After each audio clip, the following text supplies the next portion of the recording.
Kawan Aksi, kawan anti korupsi, di awal tahun 2026 ini, tepatnya 20 Januari 2026, KPK resmi menerbitkan Peraturan KPK Nomor 1 Tahun 2026 yang mengubah aturan lama soal pelaporan gratifikasi yang artinya ada penyesuaian penting yang wajib dipahami oleh ASN dan juga penyelenggara negara supaya nggak salah langkah dan nggak salah tafsir.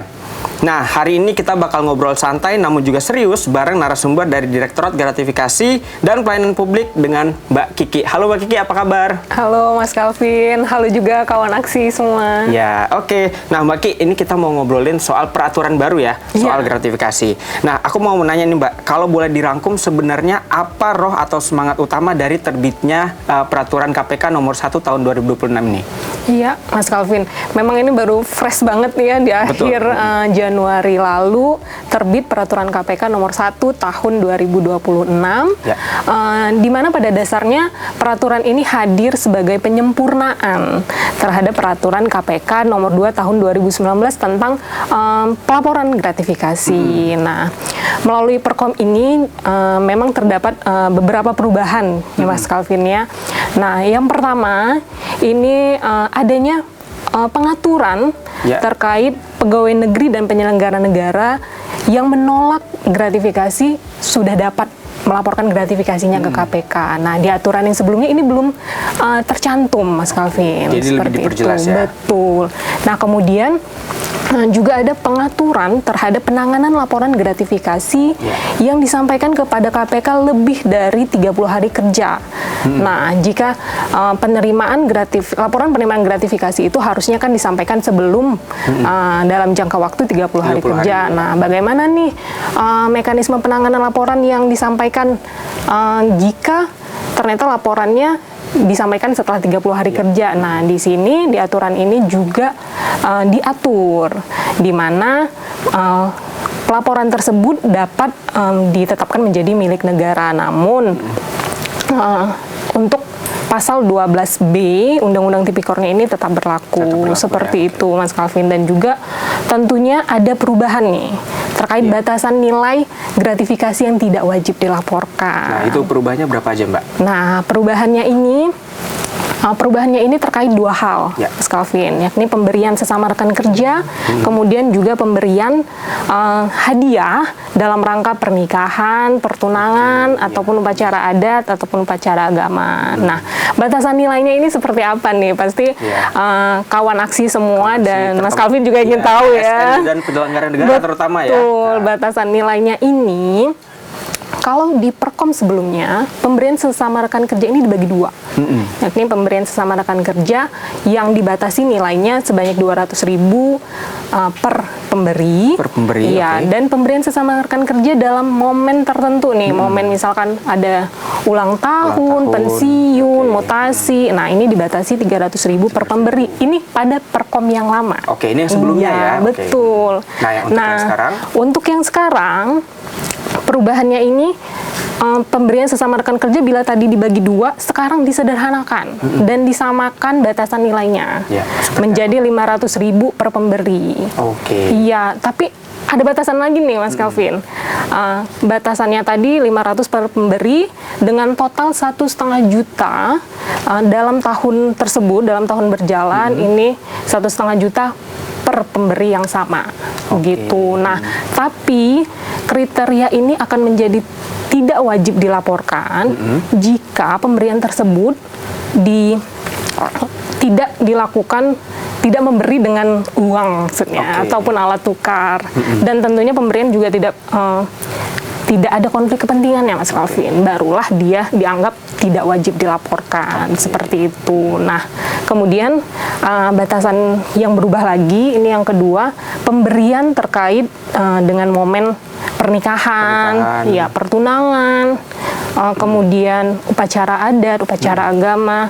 Nah, di Perkom yang sebelumnya ini batasan nilainya 1 juta per pemberi. Oke, itu yang sebelumnya. Iya, nah di Perkom yang baru ini menjadi 1,5 juta per pemberi. Seperti itu Mas Calvin untuk perubahan batasan nilai. Ada perubahan batasan nilai itu ya dari 2 poin yang tadi sudah disebutkan oleh Mbak Kiki ya. Betul. Nah, kemudian dari pemberian-pemberian itu tentunya di lapangan tuh kita sering dengar dalam tanda kutip keluhan begitu ya dari teman-teman ASN, dari teman-teman penyelenggara negara begitu ya kawan aksi, bahwa mana sih sebenarnya barang-barang yang harus dilaporkan seperti itu. Kalau tadi memang sudah ada kategorinya, misalkan untuk upacara adat, pernikahan, ulang tahun dan sebagainya. Nah, tapi dalam bentuk barang seperti apa yang harus wajib atau dilaporkan, mana yang wajib, mana yang tidak, Mbak Kiki? Nah, sebenarnya begini, untuk gratifikasi itu jika menurut undang-undang ini sifatnya netral, Mas Calvin. Jadi gratifikasi itu adalah pemberian dalam arti luas, bisa berupa barang, voucher, fasilitas lainnya, uang dan sebagainya. Nah, gratifikasi yang dilarang ini tentunya adalah gratifikasi yang berhubungan dengan jabatan dan tidak berlawanan dengan kewenangan dan tugasnya. Jadi berapapun nilainya ini dilarang jika berhubungan dengan jabatan dan tugasnya. Artinya jika ada konflik kepentingan tadi Mbak Kiki singgung ya. Kemudian untuk bentukannya berarti apa saja sebenarnya ya? Iya. Jadi bersifat netral tadi itu ya? Betul. Kecuali tadi kita ada perubahan sedikit ya di peraturan yang baru untuk gratifikasi yang tidak wajib dilaporkan pada kondisi-kondisi tertentu. Seperti itu, Mas Calvin. Nah, Mbak Kiki, kemudian kalau kita bicara jujur sebenarnya juga banyak ya ASN yang sebenarnya ingin patuh tapi bingung tadi seperti apa harus bersikap seperti apa, apakah kemudian harus lapor atau jadi ragu-ragu seperti itu kan. Nah, dari hasil evaluasi KPK sendiri kira-kira kesalahan atau miskonsepsi apa yang paling sering terjadi dalam praktek pelaporan gratifikasi sebelum aturan ini dirubah ataupun mungkin setelah dirubah gitu yang sekiranya nanti akan bisa jadi berbeda gitu? Ya, betul. Kadangkala pegawai negeri ataupun penyelenggara negara menganggap bahwa beberapa gratifikasi yang tidak wajib dilaporkan itu malah dilaporkan ke KPK. Nah, sebenarnya itu boleh diterima. Jadi tidak perlu diwajibkan dilaporkan kepada KPK sebenarnya. Nah, sebenarnya roh yang paling ingin diangkat oleh kita itu adalah penolakan gratifikasi, Mas Calvin. Jadi yang utama sekali dilakukan oleh pegawai negeri dan penyelenggara negara ini adalah menolak gratifikasi di kesempatan pertama. Nah, bila pada saat-saat tertentu, misal ternyata ada hadiah yang dikirimkan ke rumah atau dikirimkan ke kerabat seperti itu dan diketahui itu berhubungan dengan jabatan dan berlawanan dengan tugasnya, itu barulah dilaporkan kepada KPK. Jadi roh dan semangat dari Direktorat Gratifikasi, kita harapkan pegawai negeri dan penyelenggara negara ini pada kesempatan pertama menolak gratifikasi. Dan tentunya di peraturan KPK yang terbaru ini, penolakan gratifikasi yang berhubungan dengan jabatan dan berlawanan dengan tugas tadi ini bisa dilaporkan. Kalau nggak salah tuh gratifikasi ya, tim dari Direktorat Gratifikasi juga punya jargon ya, tolak pada kesempatan pertama. Betul sekali. Jadi prinsip utamanya adalah tolak dulu pada kesempatan pertama. Nah, kawan aksi, ini kita lanjutin lagi pertanyaan ke Mbak Kiki karena ini makin menarik ya. Jadi kita pengen mengulik apa sih sebenarnya perubahan yang paling signifikan. Kalau tadi udah dijelasin beberapa poin bahwa ada perubahan nominal begitu ya. Kemudian ada prinsip-prinsip kita harus tolak pada kesempatan pertama gitu kan. Nah, ini Mbak Ki, berdasarkan data pelaporan gratifikasi sepanjang tahun 2025, kira-kira momen-momen apa yang paling rawan terjadi gratifikasi? Ini penting kayaknya diketahui karena sebentar lagi kita juga akan hari raya begitu kan. Betul nah, kira-kira sekali. Seperti apa, Mbak?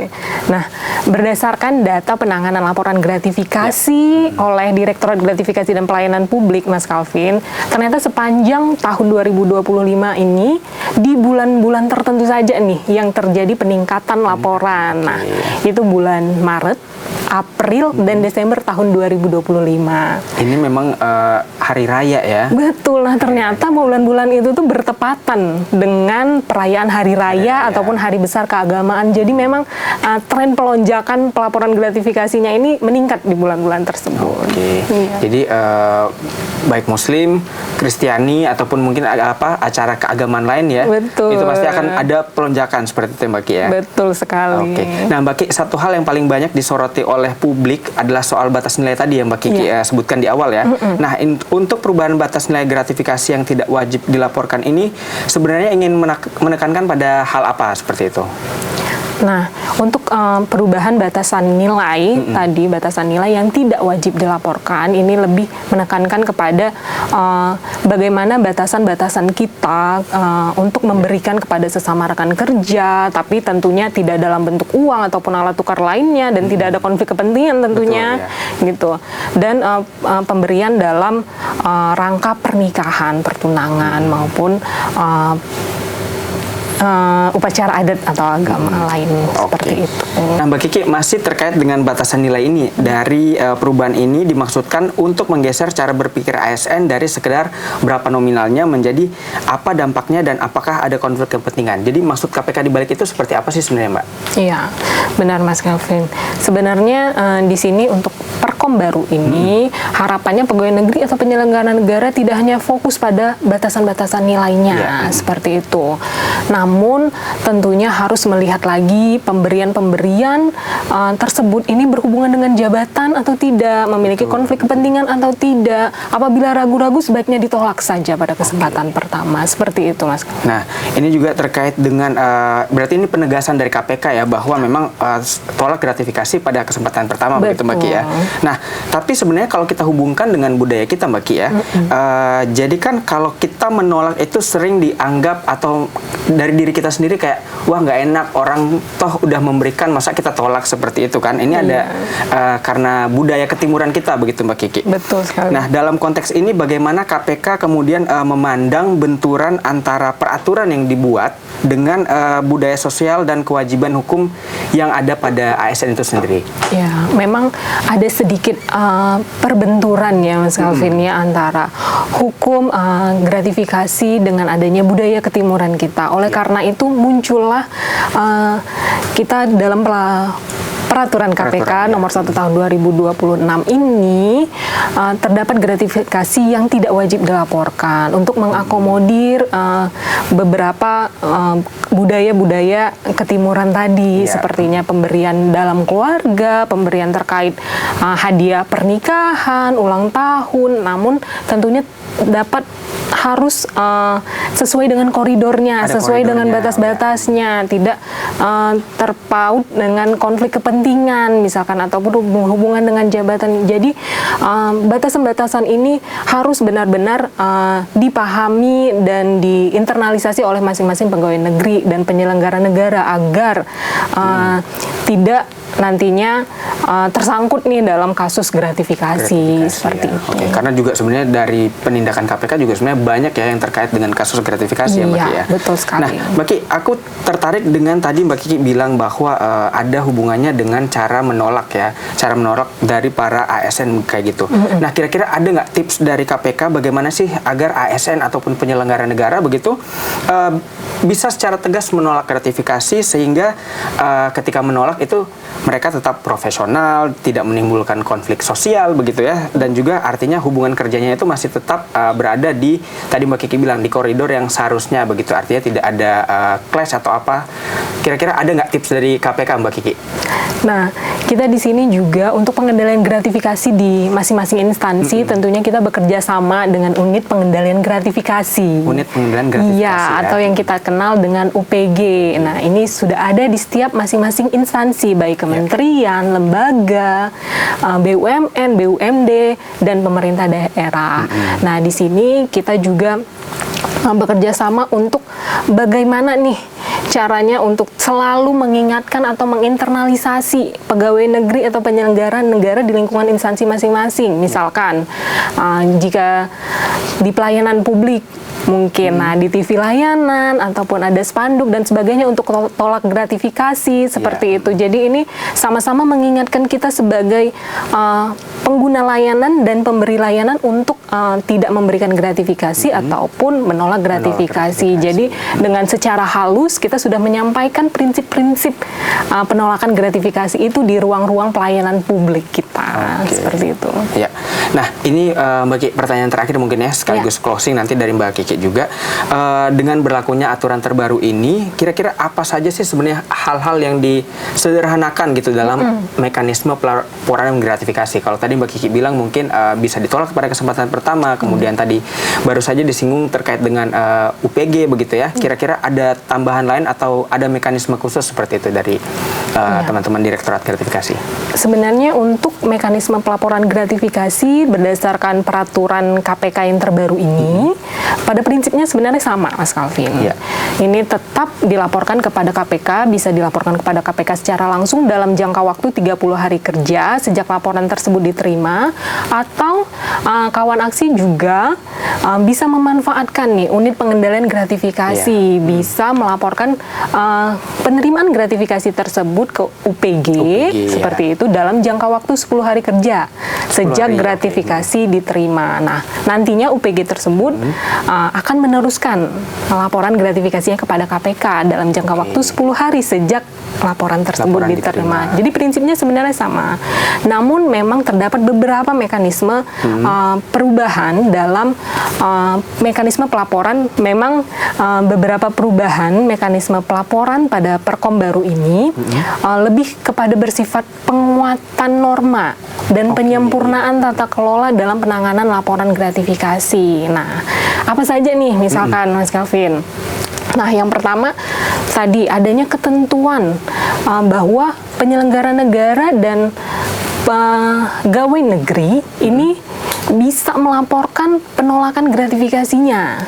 Nah, mekanismenya itu tetap sama dan bisa disesuaikan dengan laporan penolakan gratifikasi. Nah, kemudian adanya pengaturan terhadap laporan gratifikasi yang tidak ditindaklanjuti. Penetapan status gratifikasinya. Nah, misalkan ini terkait kelengkapan laporan gratifikasi. Nah, terkait kelengkapan laporan gratifikasi ini apabila ternyata Mas Calvin melaporkan gratifikasi nih.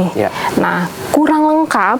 Nah, KPK melalui Direktorat Gratifikasi tentunya mengembalikan laporan tersebut. Namun ternyata Mas Calvin dalam jangka waktu 20 hari kerja tidak mengembalikan laporan tersebut, tidak melengkapi seperti itu. Itu apa yang terjadi, Mbak? Nah, itu laporannya tidak ditindaklanjuti status penetapannya. Jadi dianggap tidak melaporkan kepada KPK. Seperti itu, Mas Calvin. Nah, kemudian terdapat juga perubahan mekanisme dalam penandatanganan SK penetapan gratifikasi.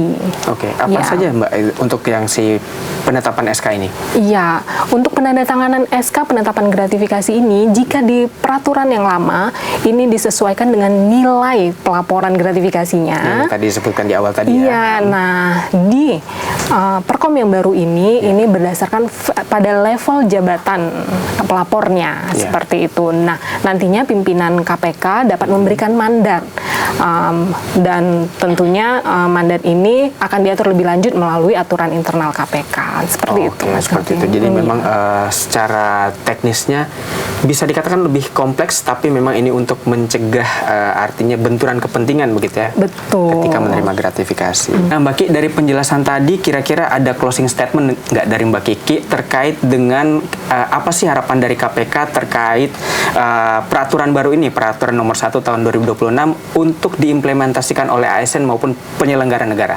Iya, Mas Calvin, tentunya melalui peraturan KPK nomor 1 tahun 2026 ini kami mengharapkan bahwa pegawai negeri dan penyelenggara negara lebih mudah memahami dan lebih mudah mengimplementasikan prosedur-prosedur dari pelaporan gratifikasi. Nah, tentunya melalui Perkom ini juga harapannya dapat memperkuat integritas pegawai negeri dan penyelenggara negara dengan membudayakan penolakan gratifikasi di kesempatan pertama. Betul. Dan melaporkan penerimaan gratifikasi yang berhubungan dengan jabatan dan berlawanan dengan tugas dan kewajibannya. Seperti itu Mas Calvin, harapan kita. Terima kasih Mbak Kiki ya. Nah itu koneksi. Jadi jangan lupa untuk melaporkan pada kesempatan pertama dan tentunya tolak jika ada potensi benturan kepentingan, begitu ya Mbak Kiki ya? Betul sekali Mas Calvin. Nah kawan aksi, aturan boleh berubah tapi satu hal yang tetap sama, yaitu integritas tidak pernah punya kompromi. Menolak dan melaporkan gratifikasi bukan soal takut, tapi soal menjaga kepercayaan publik. Dan kepercayaan itu sekalinya rusak, sulit untuk dikembalikan. Karena jujur bukan soal pilihan, tapi sebuah tanggung jawab. Saya Calvin bersama dengan narasumber kita pada hari ini Mbak Kiki Amalia dari Direktorat Gratifikasi.